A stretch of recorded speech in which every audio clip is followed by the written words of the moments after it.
Ora viva!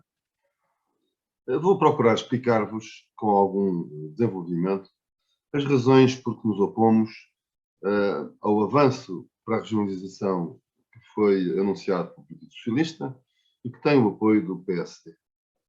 O CDS não é contra a descentralização, nem contra o princípio da subsidiariedade. O princípio da subsidiariedade é um dos princípios fundamentais da doutrina do pensamento do CDS e sempre fomos pela descentralização. O que não queremos participar é na continuação daquilo que, ao fim de 47 anos, se mostra claramente como um logro, foi um logro, e é um embuste, e se tem transformado num embaraço, num verdadeiro trambolho no nosso sistema administrativo. Vamos usar uma pequena apresentação que tenho aqui para explicar a nossa visão das coisas e os caminhos que propomos. Esta apresentação procura situar como é que a regionalização foi apresentada como uma esperança e se tornou um logro e um embaraço. O problema onde verdadeiramente estamos encravados há 46 anos é mais vasto do que apenas a palavra regionalização, é o do patamar intermédio da administração territorial. Isto é, aquele patamar que se situa entre a administração central, o Estado, e a administração local, os municípios e freguesias. O que é que se passou? Nós democratizámos o Estado, democratizámos os municípios e freguesias a nível local, a seguir à Constituição de 1976, mas resolvemos inventar e onde tínhamos os distritos, em 1976, previmos as regiões administrativas. Previmos-las, mas não as criámos. E tendo previsto que enquanto não houvesse regiões para garantia das populações, se manteriam os distritos, o que fizemos foi desmantelar os distritos sem haver regiões. É isto que se passou em Portugal. O resultado que está à vista é um caos absoluto em que vivemos, o abandono gravíssimo do interior e um Estado centralizado a um nível como raramente tivemos na nossa história. É este absurdo que, para o CDS, importa pôr termo. Não cabe insistir nele, não cabe perder mais tempo. A verdade é que já perdemos quase meio século e temos que partir para a solução dos nossos problemas. Antes de continuar, alguns conceitos básicos. Desconcentração e descentralização. Na desconcentração, tudo se passa dentro da mesma coletiva pública. No caso, o Estado. Os poderes são delegados em níveis hierárquicos inferiores dentro da mesma pessoa coletiva pública. Há direções, delegações, mas tudo reporta ao ministro de pasta a pasta. É uma forma de o Estado, a administração central, estar presente em todo o território e exercer a sua autoridade e funções mais próximo das pessoas. Isto é um movimento de organização administrativa que procura situar a administração próxima dos administrados. Sem transferência de poderes, mas próxima dos administrados. A descentralização é diferente. Aí há uma transferência de poderes para outras pessoas coletivas públicas com recorte territorial ou institucional mais restrito. Aqui importa-nos a descentralização territorial, em que se confia ao autogoverno às populações das diferentes parcelas do território, a fim de proverem diretamente às suas necessidades básicas, de acordo com o grau de cada patamar, ou exercerem aí por si mesmas outras funções fixadas na Constituição e nas leis. É o que se passa com os municípios e com as freguesias. Há transferências de poderes e, portanto, elas são autónomas, autarquias locais. Trata-se de instituir o autogoverno pelos administrados. Na desconcentração, aproxima-se a administração dos administrados. Na descentralização, transfere-se para os administrados o seu autogoverno. Era também isto que estava previsto para as regiões administrativas. Na descentralização, há diferentes tipos. Há uma descentralização política, em que se transferem poderes e competências de natureza política. É o que se passa na federalização, no Estado federal. Há a descentralização político-administrativa, em que se transferem poderes e competências de natureza política e de natureza administrativa. É o que se passa em Portugal com as regiões autónomas, que foram previstas na Constituição de 76 e têm existência constitucional direta e, portanto, implementadas. e a descentralização administrativa, que tem transferência de poderes e competências de natureza administrativa. É o que se passa atualmente nos municípios e freguesias, em todo o mundo, com órgãos deste tipo, autarquias locais, e também nas regiões administrativas que foram previstas, igualmente qualificadas como autarquias locais. Teriam apenas descentralização administrativa. Por último, também temos que atender nestas unidades territoriais que às vezes têm naturezas diferentes. Podem ser circunscrição administrativa, que é uma divisão administrativa sob a autoridade de um delegado do poder central, deste dependente, e autarquia local, que é uma divisão administrativa confiada à gestão de órgãos próprios eleitos dotados de autonomia administrativa. Nos distritos era assim, o mesmo território, era uma circunscrição administrativa, onde havia a autoridade do governador civil e uma autarquia local, porque, ainda que não se tivesse desenvolvido essa frente, existia a chamada Assembleia Distrital e Junta Distrital. Agora, importa também termos a ideia porque é que estes conceitos e esta desconcentração ou descentralização da administração territorial é importante. A razão é porque nós vemos o mundo sempre à nossa volta. E é importante que nas populações a administração seja exercida com proximidade, vendo o espaço como as populações o veem, e não apenas de fora. Isto é, Portugal é sempre o mesmo, o continente é sempre o mesmo, mas Portugal não é o mesmo se for visto de Bragança ou se for visto de Lisboa. Não é o mesmo se for visto de Porto ou se for visto de Faro. E, portanto, que haja desconcentração ou descentralização é importante para que a perspectiva dos problemas e das soluções tenha identificação com as populações que vivem nos diferentes territórios. Isto é muito curioso ver esta metáfora do mapa-mundo. Este é um mapa-mundo que nós víamos ouvir na minha infância nas escolas. É um mapa-mundo ordenado à volta do sítio onde vivemos, a Europa. A Europa e a África estão no centro do mapa, vêm a Ásia e a Oceania a Oriente e o Ocidente, o continente americano. São mapas eurocêntricos ou afrocêntricos, porque correspondem à nossa geografia. Já se for visto, se eu fosse um estudante americano, era este o mapa que eu viria nas escolas.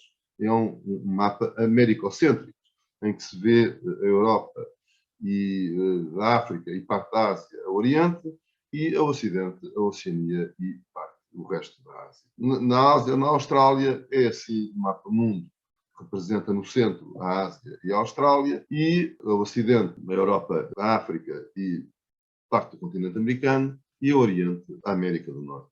E, finalmente, no Pacífico, é uma representação um pouco semelhante, deslocada para o Ocidente. Portanto, nós vemos o território de acordo com o sítio onde estamos.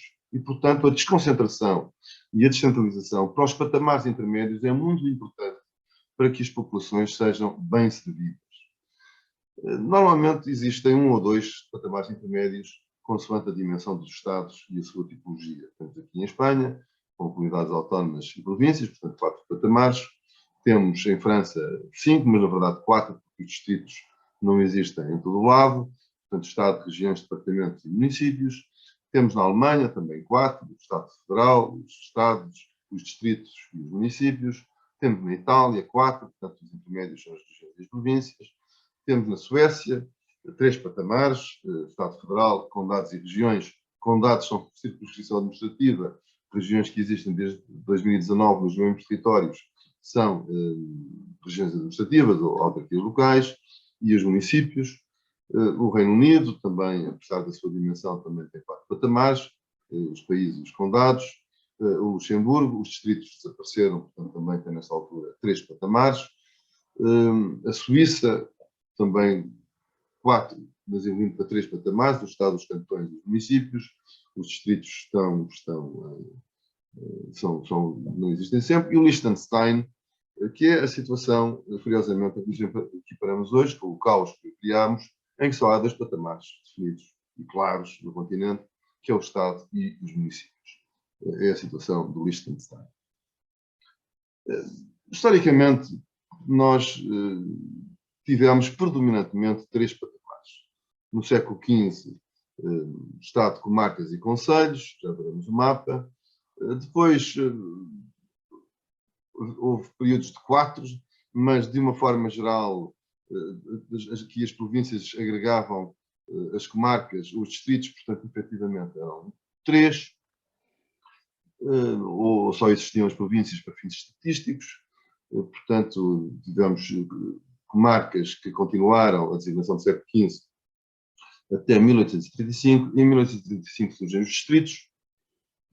Em 1936 voltamos a Estado, províncias e concelhos. Em 59 a Estado, distritos e concelhos. Temos aqui os mapas. O primeiro mapa do século XV ao século XIX, com 6 comarcas ou províncias: Minho, Trás-os-Montes, Minho e Trás-os-Montes, Beira, Extremadura, Alentejo e Algarve.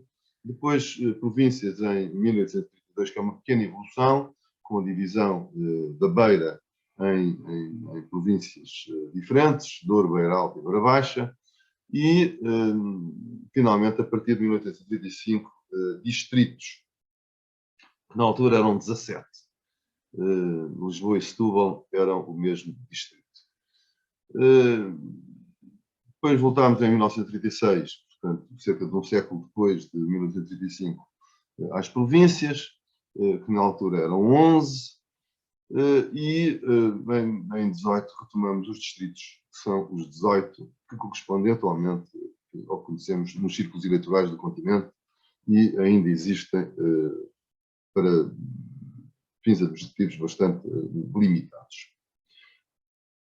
Em 1974 estávamos neste estado.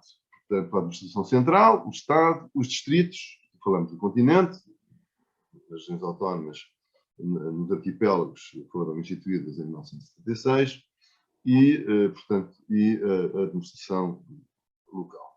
Nas regiões autónomas eram 4 distritos, 3 distritos autónomos dos Açores e 1 na Madeira, que foram reunidos nas regiões autónomas, uma por cada arquipélago. E o que é que a Constituição de 76 fez? Bom, quanto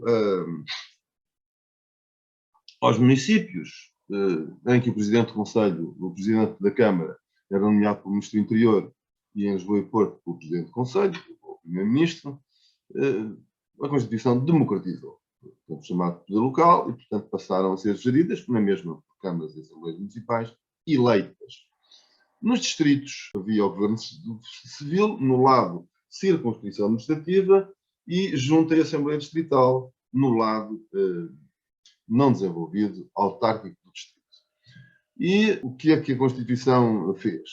Bom, instituiu as regiões administrativas e previu, há aqui uma gralha, junta regional e Assembleia Regional designadas por eleições. Ou seja, reordenou. Em vez de agarrar no que existia e democratizar, passando a eleger as juntas distritais e assembleias distritais, reordenou. Quis criar novas entidades, definir novos territórios, estabelecer novas capitais, e isso vê-se a esta distância que foi manifestamente um erro. Jamais saímos deste campo. Vamos ver que relação existe com a população, com a evolução da população. Portugal, desde 1864, temos aqui representados década a década a evolução da população. O verde significa crescimento demográfico nas unidades distritais e o encarnado, recuo demográfico. Portanto, temos um crescimento demográfico praticamente contínuo até 1950, com uma quebra em boa parte do território de 1910 a 1920, o que tem a ver com a participação de Portugal na Primeira Guerra Mundial e com a pneumónica, uma pandemia que atingiu Portugal após o fim da guerra, em 1918, e vitimou muitos portugueses, centenas de milhares de portugueses. A partir de 1950 e na década de 60 também verificou-se uma crise de imigração, uma imigração acentuada para as cidades, para o litoral e para o estrangeiro. São conhecidos os dramas, as histórias desse período. Também a guerra da África, a guerra do ultramar, terá tido peso na década de 60 e na década de 70, que é a década que ocorre o 25 de Abril e a aprovação da Constituição de 76, é uma década já de alguma recuperação, ainda que com declínio demográfico que persistia no interior do país e no Baixo Alentejo. Em Faro é esse o quadro que se confirma, portanto, uma ligeira recuperação em 70-81. Em Beja, a recuperação em 70-81 é baixa.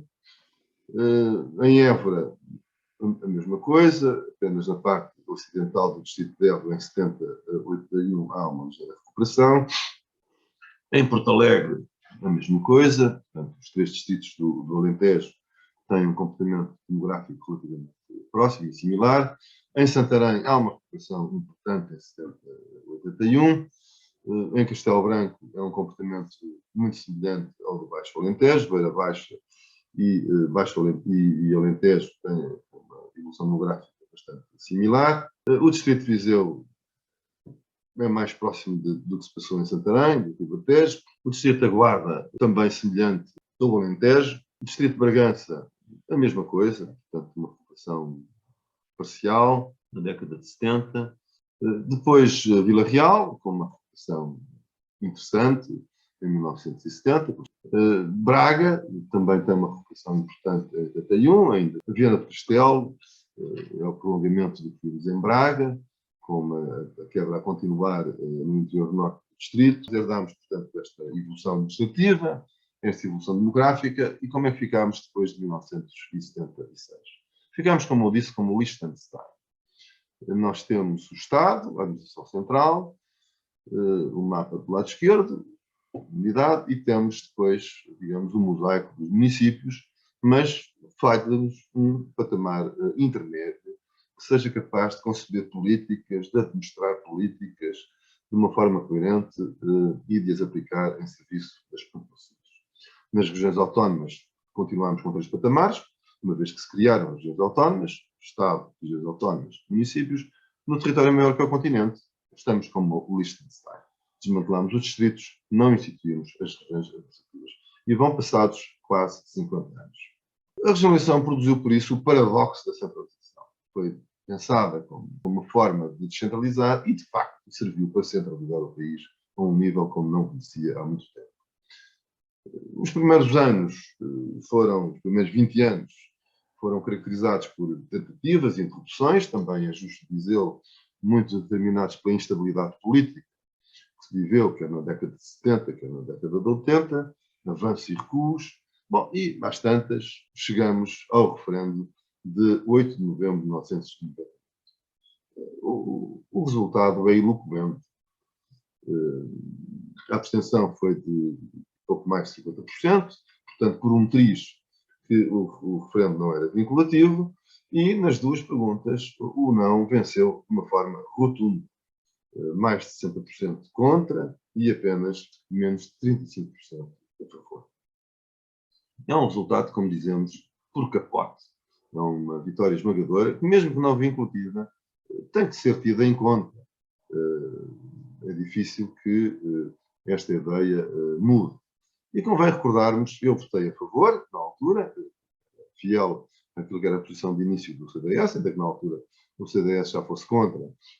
Eu, pessoalmente, sempre fui bastante adepto da subsidiariedade e descentralização. Achei que, apesar dos fatores críticos, aquele mapa tinha alguma proximidade às populações e podia ter conserto, mas, enfim, eu estive do lado dos derrotados e percebi a derrota. Quais eram os argumentos que levaram à vitória da União? Vamos retalhar o país. A regionalização é um projeto antipatriótico. A Europa quer dividir-nos, com essa ideia da Europa das regiões, o que querem enfraquecer e dominar os Estados-nação. É um modelo que tem perigo de descontrole financeiro e de despesismo.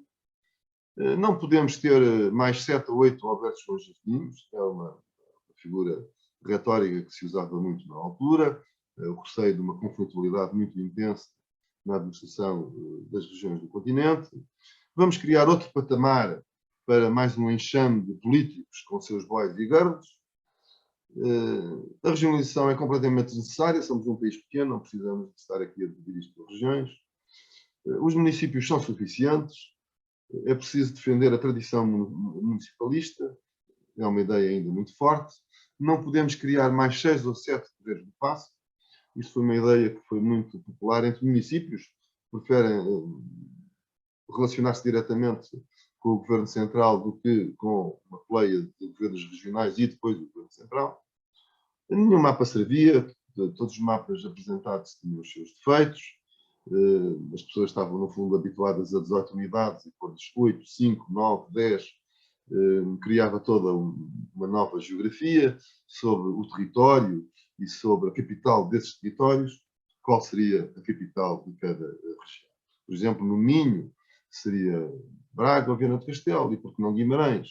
Em Trás-os-Montes seria Bragança ou Vila Real, ou por que não Chaves, ou por que não Mirandela. Portanto, havia aqui uma série de discussões, ou de ambições, ou de bairrismos, que se tinham solto no país.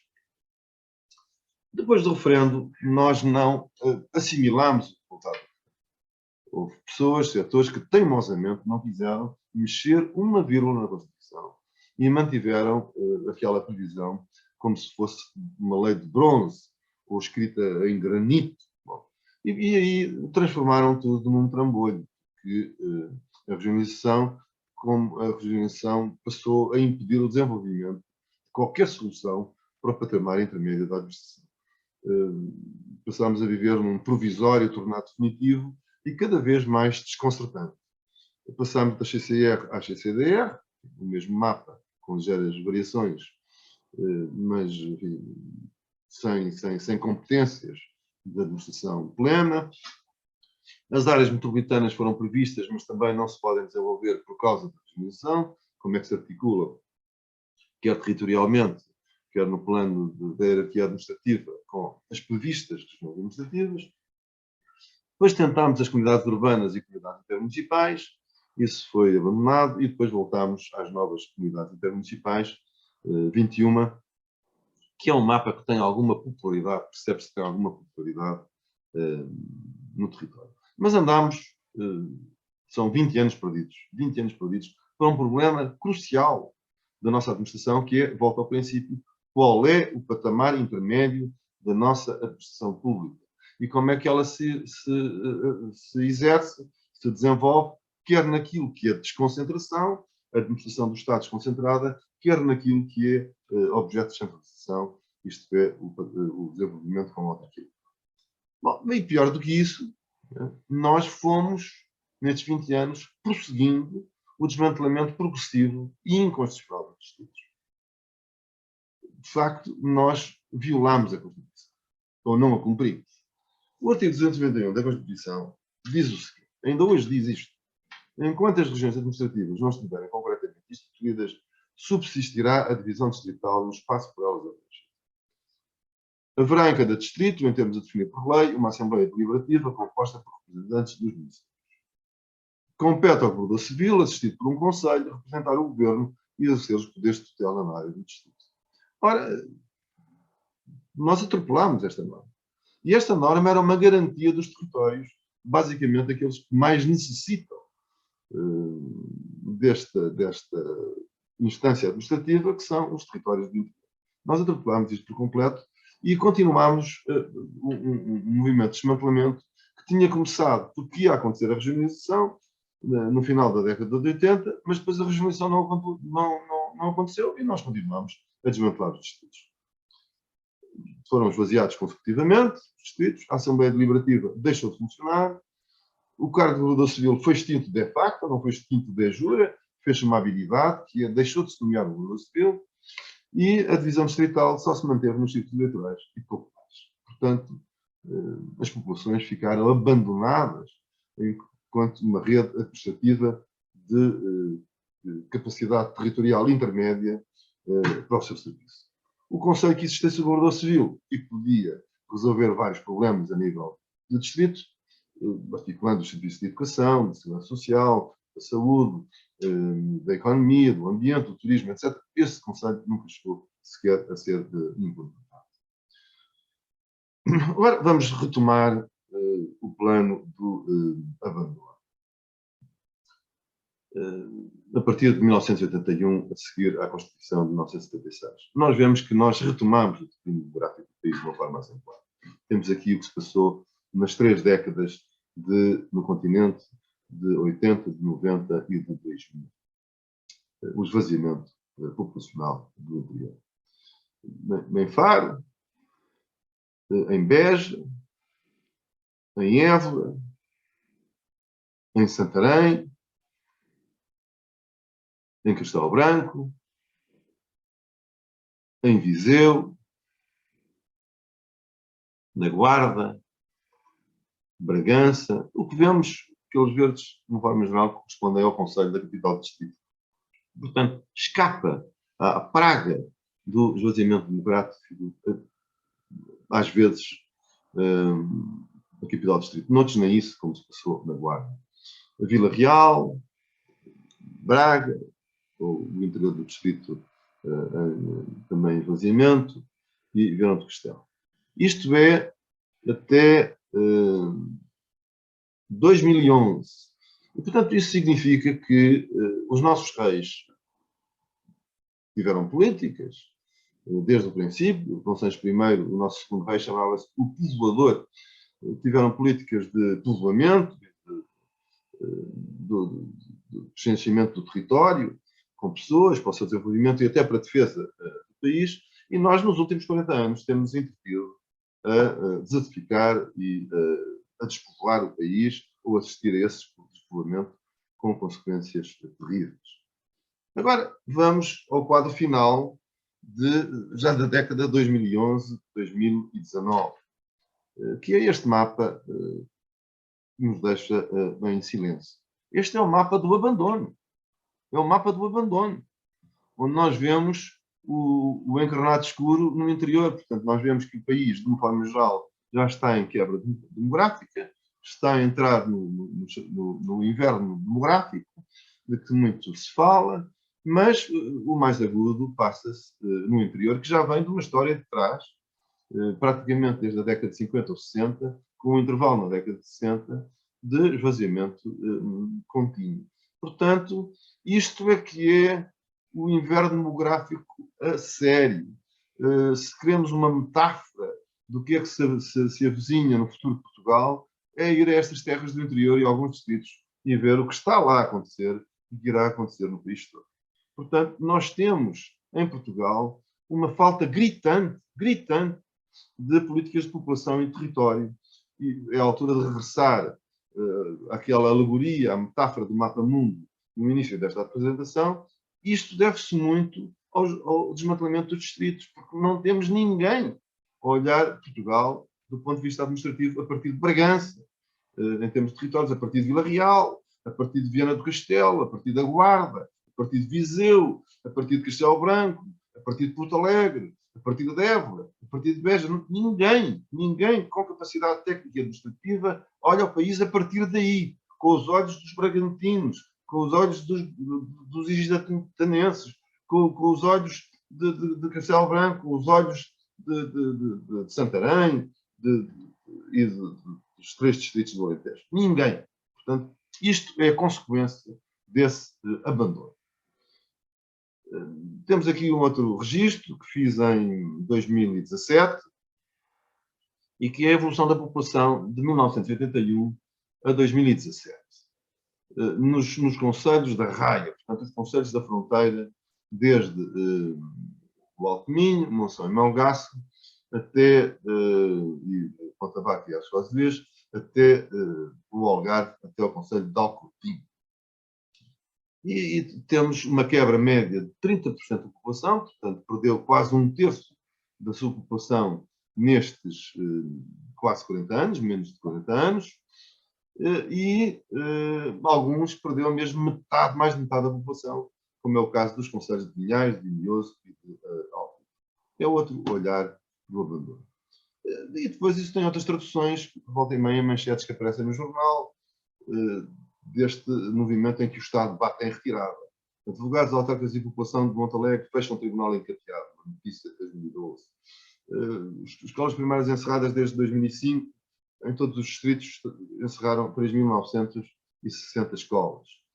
O fecho de quartel acaba com 4 séculos de história militar em Elvas, fechou o quartel em Elvas em 2006. O encerramento de centro de saúde e escola motiva boicote eleitoral, isto passou-se em 2011, em Alijó.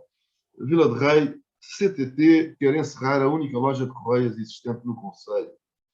Havia num concelho, não se trata de uma freguesia, num concelho, tinha uma estação do CTT e devia ser fechada em 2018. Portanto, este é o Estado a bater em retirada no território. Mas antes de encerrarmos a escola primária, o quartel, a maternidade, o centro de saúde, o tribunal, a Departamento de Finanças, a agência da Caixa Geral de Depósitos, a estação do CTT, todos nos lembramos destas notícias, nós desmantelámos e encerrámos o distrito dos serviços distritais. Isto não dá notícia, mas isto é a fonte do problema e a sua maior evidência. Destruímos assim as capacidades técnicas de quase todas as capitais do distrito. Não fizemos as regiões administrativas e desmantelámos os distritos. Nunca dotámos o governador civil das competências de coordenação do tal Conselho que a Constituição prevê.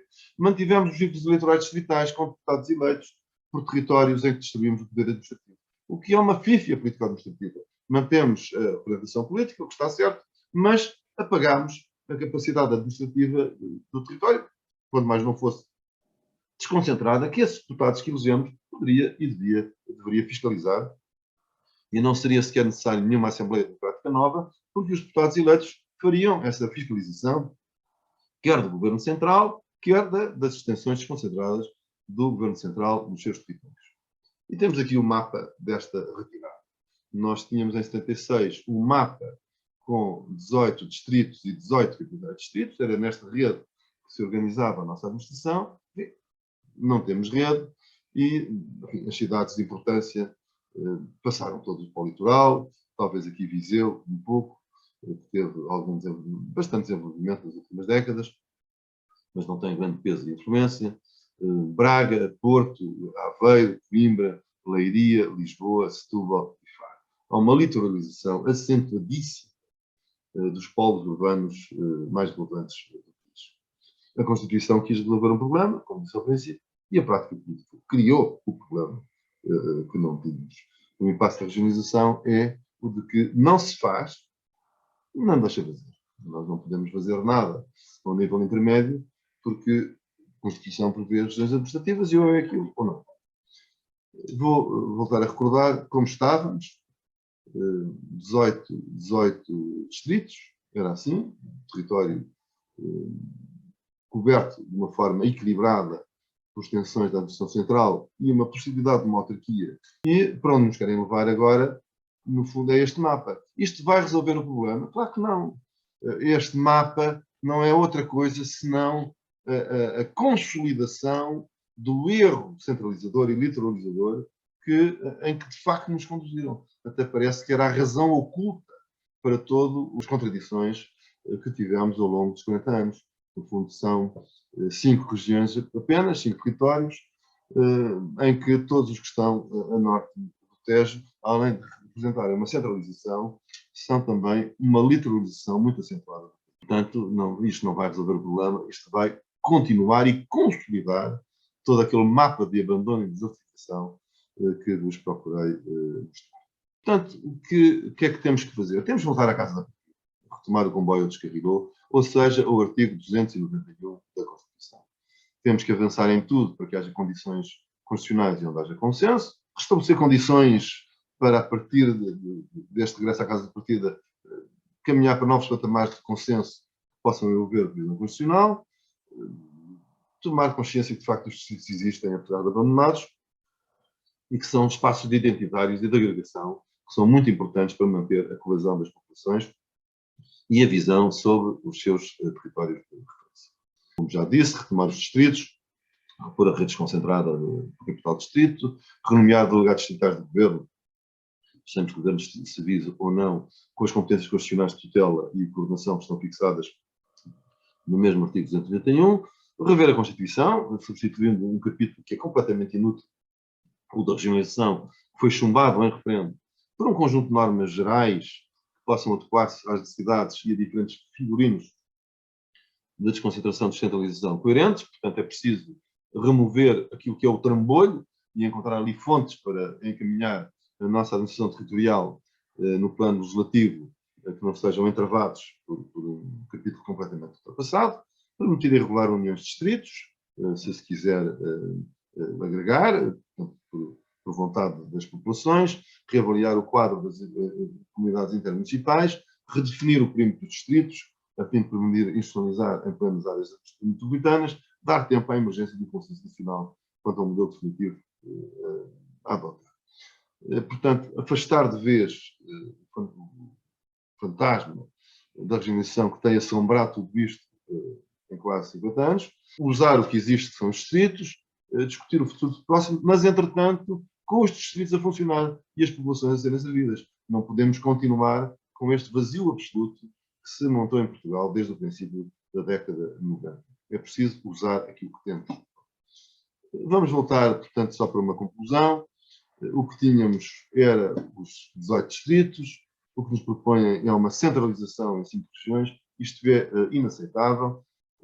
Repito, é a consolidação do erro que foi feito e quem de 18 passa a 5, centraliza, não descentraliza. Isso é evidente. Quem de 18 passa a 5 está a centralizar. É aquilo que vemos que se passou efetivamente em Portugal e, portanto, não podemos continuar esse erro e agravá-lo para o futuro. É preciso estar na altura de o interromper e é por causa disso, em nome da descentralização, em nome do serviço das populações, em nome da subsidiariedade, que o CDS se opõe a esta ideia que é bastante negativa e recomenda que se parte para outra solução, começando por cumprir a Constituição e o seu artigo 291, repondo em operação a rede distrital. Muito obrigado.